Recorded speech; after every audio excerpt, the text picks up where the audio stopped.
Alright, what up, you schmucks? You know, back then I used to be a passionate Nintendo fanboy.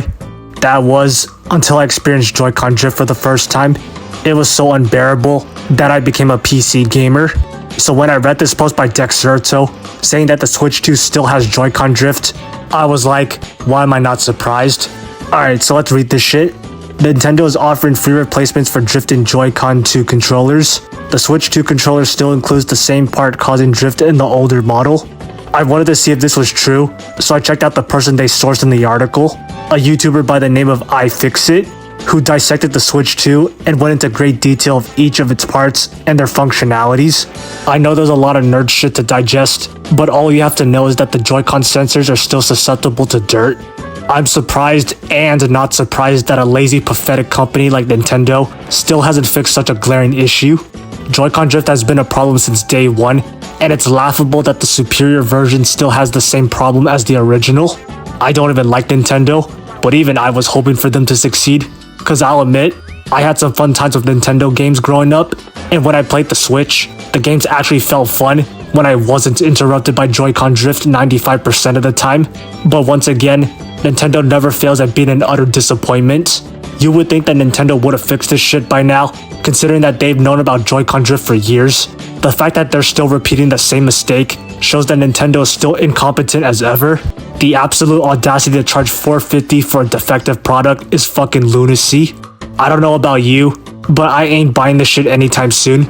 After seeing that this modern console has controller drift, I wouldn't be surprised if 8 years from now, the Switch 3 has Joy-Con drift. I would rather eat my own money, shit it out my ass, then eat it again, than pay for a Switch 2. Because this console is such an embarrassment. This multi-billion-dollar company is still using cheap-ass parts for its modern-day console. It feels like a spit in the face to the customers. And I didn't even talk about the other major issues, like the fact that you need to pay for online features and its pussy-sized catalog of games, which you have to pay $80 per game. The reason I'm making this video is because I despise Joy-Con drift with a passion. Again, it is the sole reason why I stopped playing on my Switch and became a PC gamer. I'm not exaggerating when I say my experience with Joy-Con drift has been fucking abysmal. And the fact that it's still present in the Switch 2 is so lazy and incompetent on Nintendo's end. Nintendo is such a dogshit company that I don't feel a shred of guilt talking shit about them. This console is a reminder that Nintendo only does the bare minimum. These dumb fucks working at Nintendo should be taking notes from Steam. Not only is their gaming library far larger, but there are big boy sales happening all the time. You wanna know how many games I got with $60 during a sale? 14 motherfucking games. You have to pay $80 for one Switch 2 game. So if you're gonna pay that much for digital games anyways, you might as well buy your games on Steam. Because unlike Nintendo, Steam actually treats its gamers with respect. I can make a whole video on why PC gaming is superior to consoles, but I'll save that for another video.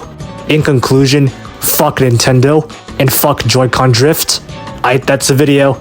If you enjoyed it, be sure to like and sub to the channel. I'd see ya.